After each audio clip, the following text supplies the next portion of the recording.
and I know this is a matter that my guests in studio are familiar with. Kobia admits that only 900 million has been lost, but a data grab from the government's financial system shows the NYS fraud situation is likely and frighteningly worse. Let me allow Honorable Midiwo to be the first one to let us know what he's hearing, what he knows, what he thinks about round 2 of NYS scandal, which is what people are calling this now. You know, how can I know? What I seem to be getting, what I seem to be getting, and I hate, is the mere fact that Kobia, the PS, seem to be CS, the CS and the PS seem to be saying that if you steal 900 million, which is 1 billion shillings, yeah, it is okay. It is not, because it is not 8 billion. You know, that is what they seem to be treating Kenyans to. I find it really sad. What I would want to know is if these people, one of them will be in committee within the next few hours. That would make Kenya before the weekend. Before the weekend. This is not a joke. This is worse than what happened before. But you cannot have a country where people just dip their fingers into public coffers and get away with it. The mere fact that there is theft must make us begin to ask the questions, do we really need NYS in its current configuration? What do we use this NYS for? Why are we giving it so much money? I was a member of parliament when the other scandal was. And even after that scandal, I remember there was a big fight when we said give it no more money. And a few MPs supporting the state took 3 billion shillings and stashed it there. So now, stashed. Yeah, exactly, because what, you know, to take this group of people to Nyalenda Kisumu to clean drainage, the work of governor. Do you think 3 billion shillings was spent? Do you think the billions which left was spent? This is a cash cow. And the sooner we deal with the bigger problem, the better. I'm telling you, the current administration at NYS and the one before, they are in cahoots. Because I'm told. I was asking you, what are you being told, and now you're revealing. Yeah, I'm revealing.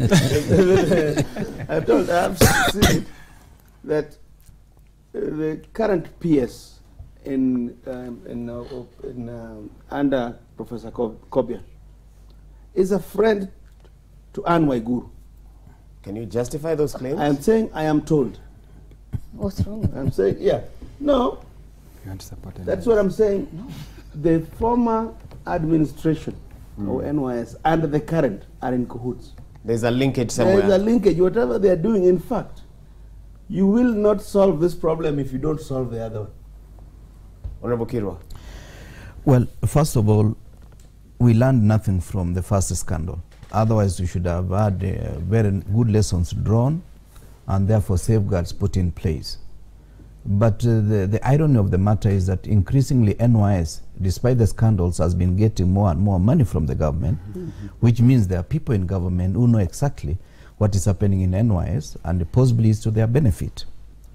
The second issue is that the list of the individuals that were paraded in court, nobody knows what the cases have ended, and therefore we are likely to be treated to the same drama. You bring another Kafura and she's taken to court, and after some time the whole issue dies out. Now, I remember one time when I was Minister for Agriculture, there was the issue of famine relief, which is like NYS. You know, famine relief, somebody can take 1,000 bags of maize to a certain county A and say we've given to all the residents of that county. And nobody will be able to assemble the same residents of the county to know exactly, to have an audit on whether that maize was given to them. Therefore, the audit is within the operating principles of those in the field. The same thing with the NYS. You can say you've taken almost 10,000 young men to Nyalenda, you have cleaned the whole place and it has cost so much, using just the numbers, and you mess up the whole exercise. Now, what we need as a nation is not even to bring new laws. It is actually to bring back ourselves to the issue of national consciousness, where we know any penny lost, whether it is 100 shillings or 1,000 shillings, is going to be taken care of. I was encouraged by the president when he said you should not be going for a free shilling. And therefore, these guys, whether it is 900 million lost, have taken a lot of free shillings from the taxpayers. And this is something that should be unacceptable to any right-thinking Kenyan. Honorable Wangari, during the President's State of the Nation address, he stated that we are headed in the right direction in terms of fighting corruption. Yes. A lot of gains have been made. How can a scandal that happened in his first term recur 7 months or less in his second term? I think, Wahiga, we're in agreement. If it's being disgusted by any loss of money, that does not even need us to be on whatever side of the coalition or whatever side of political parties. We agree that any shilling lost is a loss. And I think even the president has spoken to that, because this project and this NYS has been very close to his heart. It has even costed a cabinet secretary, really, in the other regime. And the one thing I don't agree with Honorable Midiwo is the issue of annexus because the PS is a friend to the former CS. I mean, that is not an annexus that shows corruption, because it's very different. But I want to say this. NYS is a transformative agenda for this country. I host them in Gilgil. And I can assure you that those young men and women, when they leave that institution, they are different people. But what 900 million can do in this country is not small. It can really change lives. I would say that because we are getting 86 million for CDF. And I can tell you that money is felt because you will do projects that go directly to the Mwananchi. 86 million. Compare that with 900. And that's a whole CDF allocation for 10 constituencies. So it is not small. And it cannot be just pushed under the carpet. And my take on this, and I was telling my colleagues just before, I think the scheme in NYS does not even take the CS or the PS. In this other cadre inside there is a very good system that manipulates. In fact, we were talking about IFMIS. You know, we think because IFMIS is a high-tech kind of, someone would not tamper with it. Because even this theft is actually that tampering and manipulating the IFMIS. So in terms of taking responsibility, we must not just say at the CS or the PS to take responsibility. Even as we say that, let us get the actual culprit.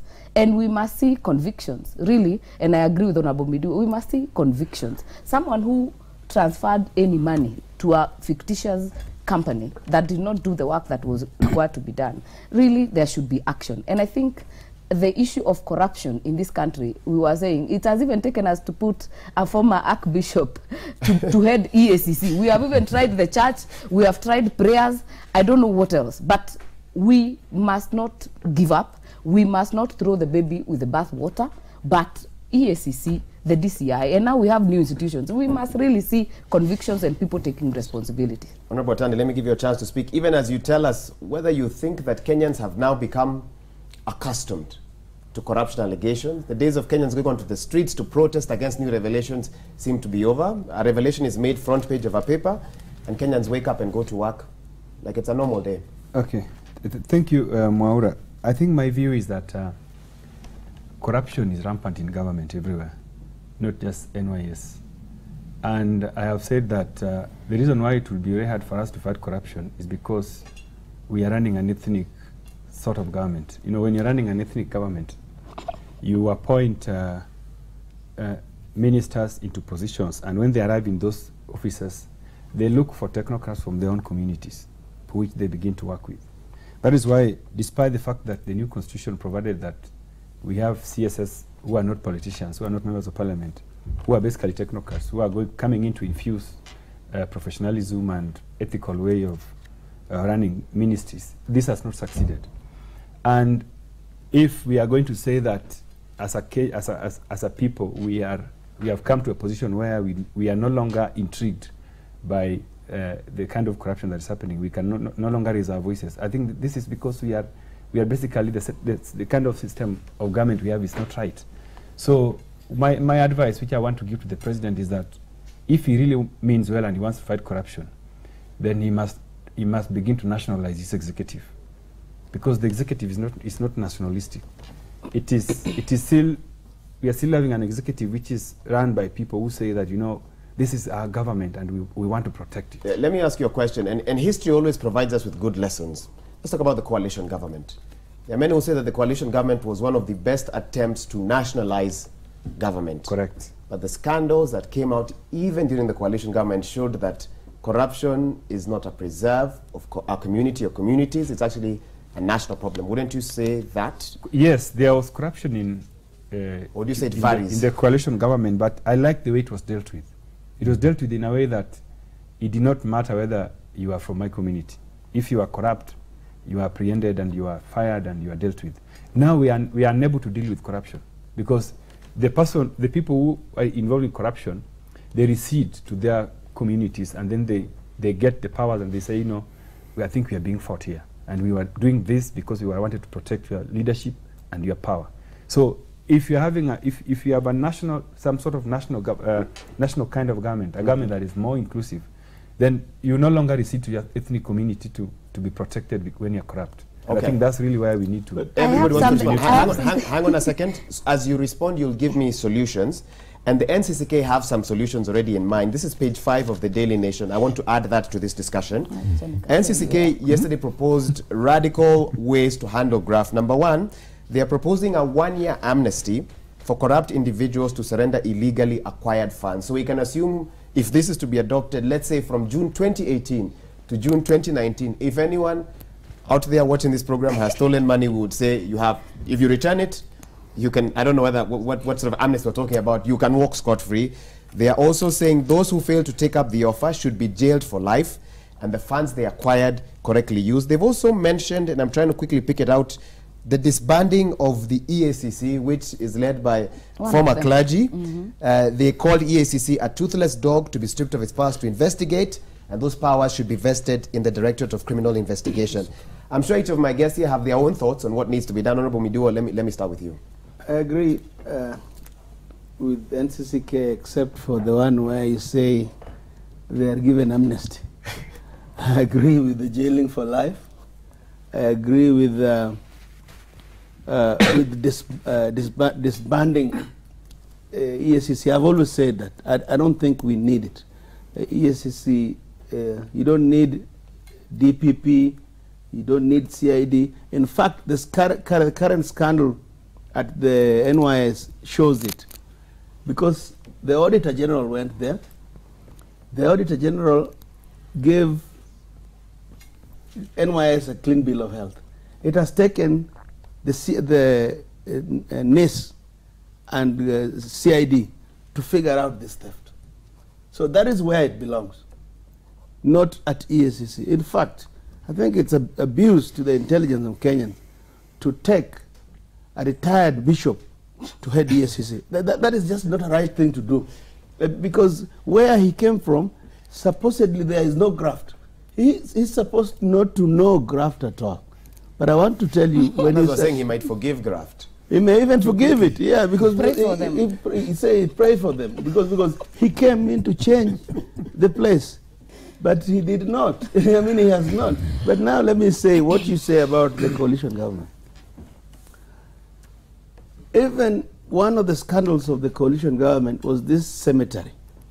You saw people being taken to jail. Yes. That was the coalition government. Yes. We dealt with it then, even in parliament. Yes. There was maize scandal. You saw Raila fire Ungeri and Ruto. Yes. That was the maize scandal. I don't remember anything negative about Kibaki in terms of dealing with graft, because under Kibaki, we sorted out the thieves of Anglo-leasing. We then went to the Kimonyas of the world. They were even kicked out. Dealt with. But in this government, in this era, different script altogether. What I see the political class attempting to do, the Jubilee administration is to take us back to where Moi left us. And that is what Kenyans must resist.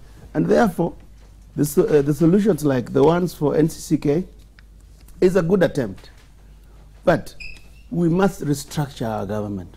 We must restructure this government. When you have too many institutions dealing with one body, you know, the governors, let me just tell you, Tobiko left his DPP's job with hundreds and hundreds of files from county governments.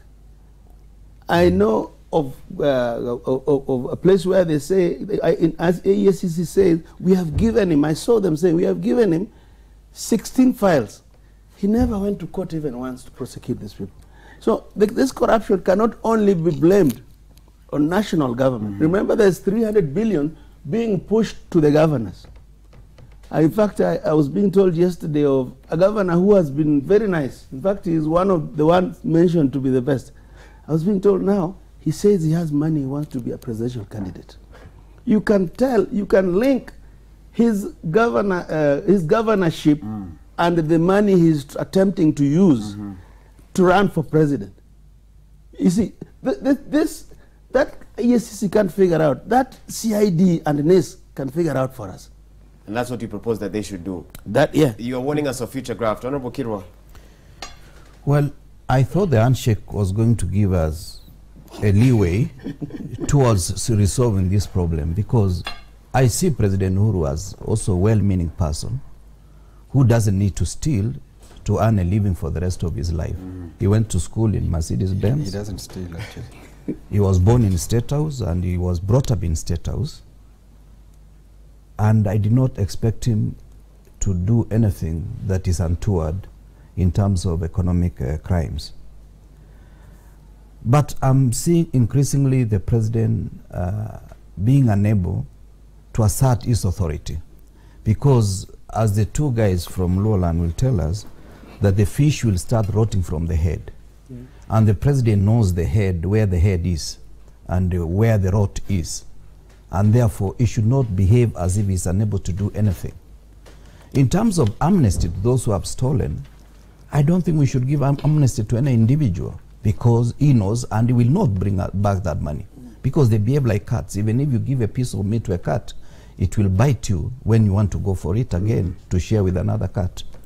No, the issue of jailing, yes, it may be a deterrent, but it must start with the president asserting his authority, saying anybody who has a problem, I'm not just going to share a platform with him now henceforth. And I'm telling you, everybody, including his deputy, will put on the line, because the president has been fortified by the presence of Prime Minister Raila. Today, the president is not as desperate as he was in need of any support from any other person now that he's with Prime Minister Raila.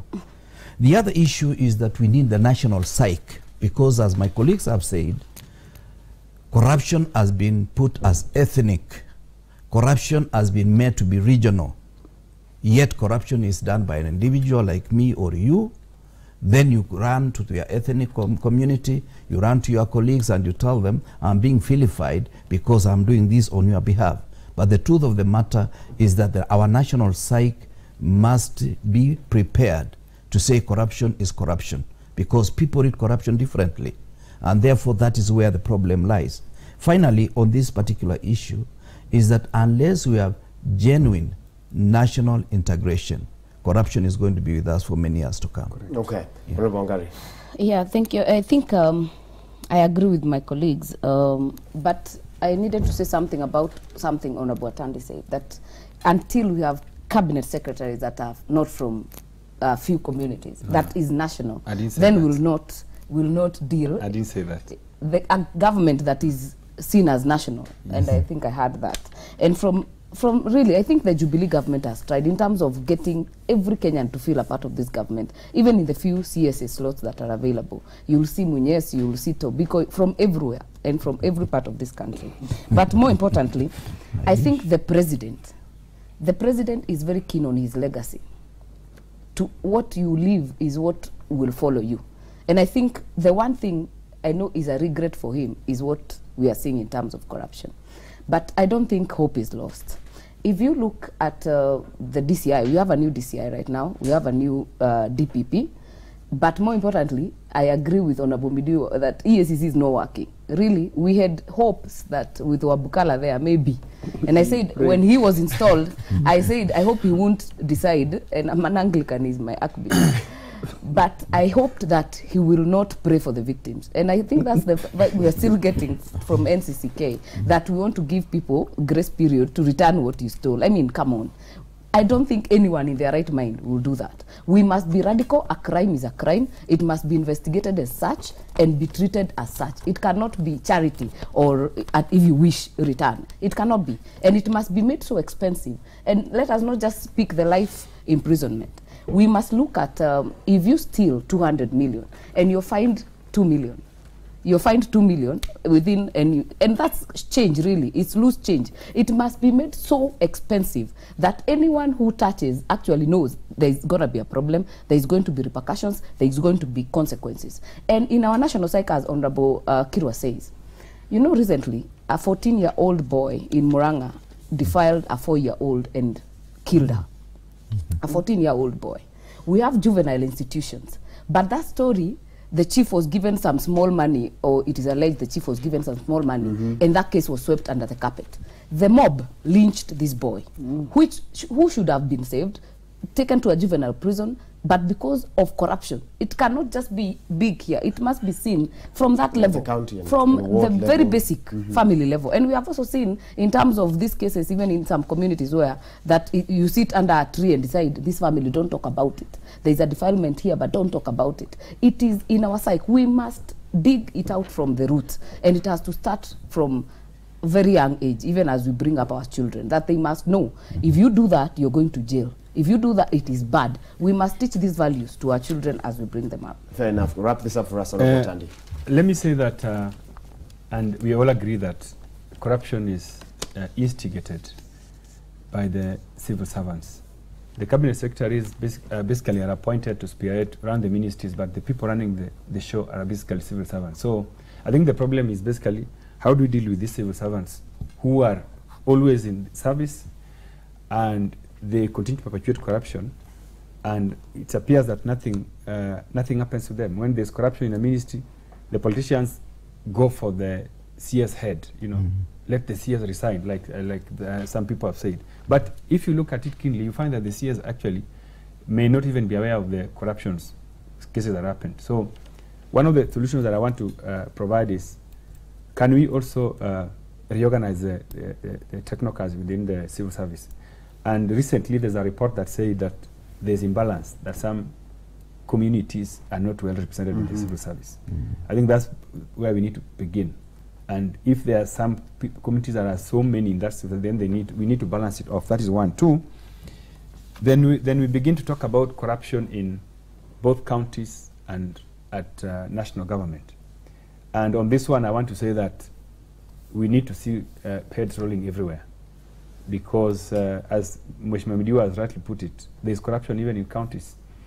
And there are some countries, I'm told, where the technocrats in counties basically just carry money, you know. They just carry, like, another one I was told carried 50 million to EACC, so that EACC does not rain on corruption cases in those counties. So we really need to be serious, and EACC needs to be disbanded, because it is an extortionist organization. It is not fighting corruption.